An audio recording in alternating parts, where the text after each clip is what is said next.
The Cats of Ulthar.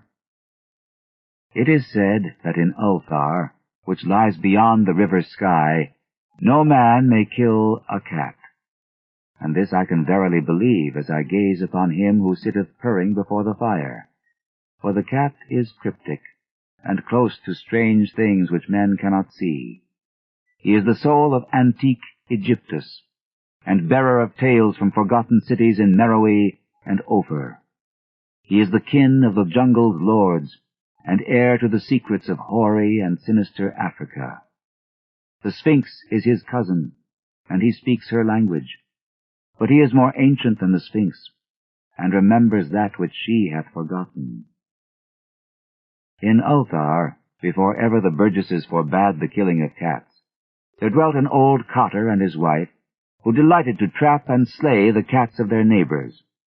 Why they did this I know not, save that many hate the voice of the cat in the night, and take it ill that cats should run stealthily about yards and gardens at twilight. But whatever the reason, this old man and woman took pleasure in trapping and slaying every cat which came near to their hovel.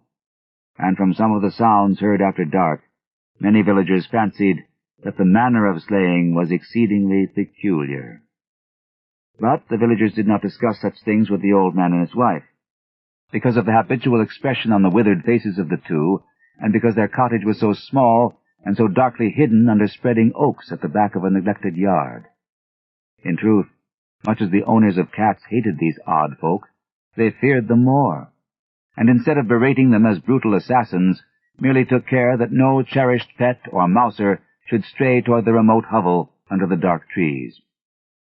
When through some unavoidable oversight a cat was missed, and sounds heard after dark, the loser would lament impotently, or console himself by thanking fate that it was not one of his children who had thus vanished. For the people of Ulthar were simple, and knew not whence it is all cats first came. One day, a caravan of strange wanderers from the south entered the narrow, cobbled streets of Ulthar.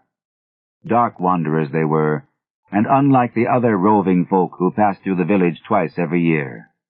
In the marketplace they told fortunes for silver, and bought gay beads from the merchants.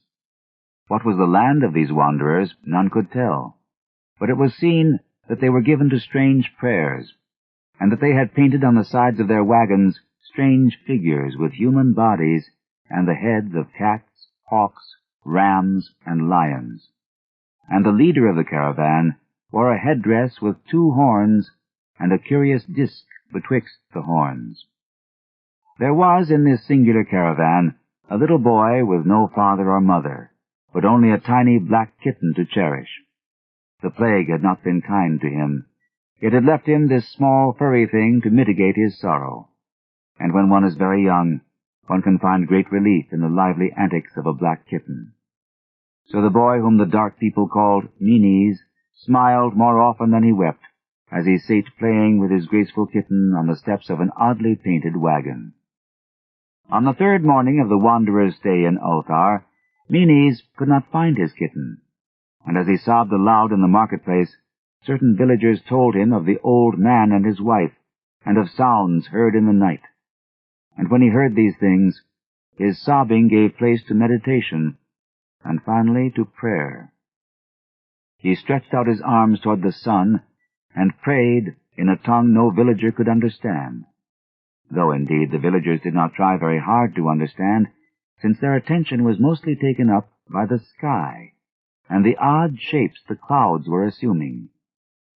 It was very peculiar, but as the little boy uttered his petition, there seemed to form overhead the shadowy, nebulous figures of exotic things, of hybrid creatures crowned with horn-flanked discs. Nature is full of such illusions to impress the imaginative. End of side 3. To continue, turn the cassette over.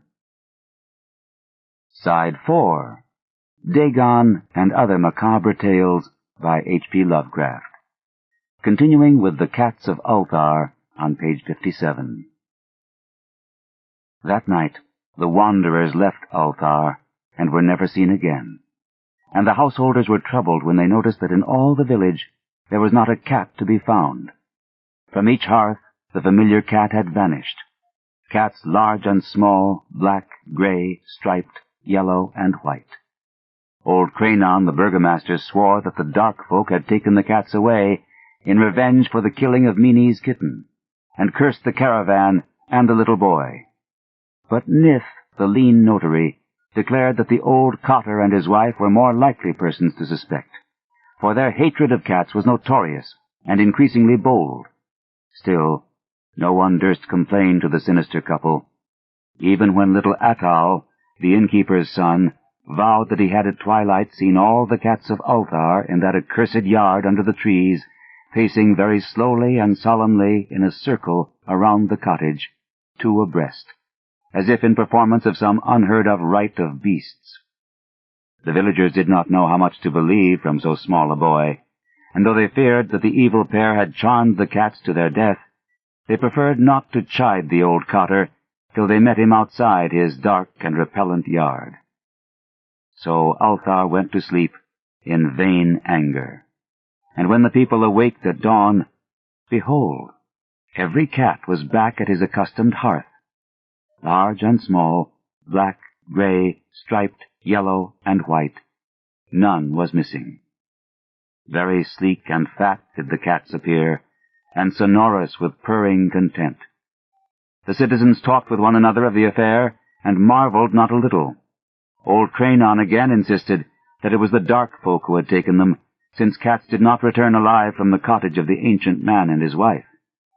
But all agreed on one thing, that the refusal of all the cats to eat their portions of meat or drink their saucers of milk was exceedingly curious. And for 2 whole days the sleek, lazy Cats of Ulthar would touch no food, but only doze by the fire or in the sun. It was fully a week before the villagers noticed that no lights were appearing at dusk in the windows of the cottage under the trees. Then the lean Nith remarked that no one had seen the old man or his wife since the night the cats were away. In another week, the burgomaster decided to overcome his fears and call at the strangely silent dwelling as a matter of duty, though in so doing he was careful to take with him Shang the blacksmith and Thull the cutter of stone as witnesses.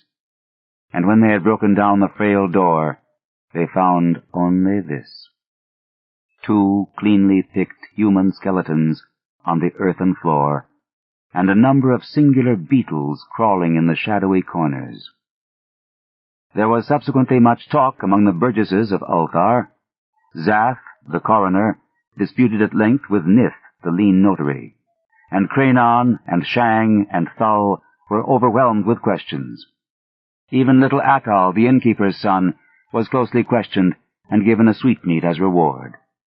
They talked of the old cotter and his wife, of the caravan of dark wanderers, of small Minis and his black kitten, of the prayer of Minis and of the sky during that prayer, of the doings of the cats on the night the caravan left, and of what was later found in the cottage under the dark trees in the repellent yard. And in the end, the burgesses passed that remarkable law which is told of by traders in Hatheg and discussed by travelers in Nir, namely, that in Ulthar no man may kill a cat.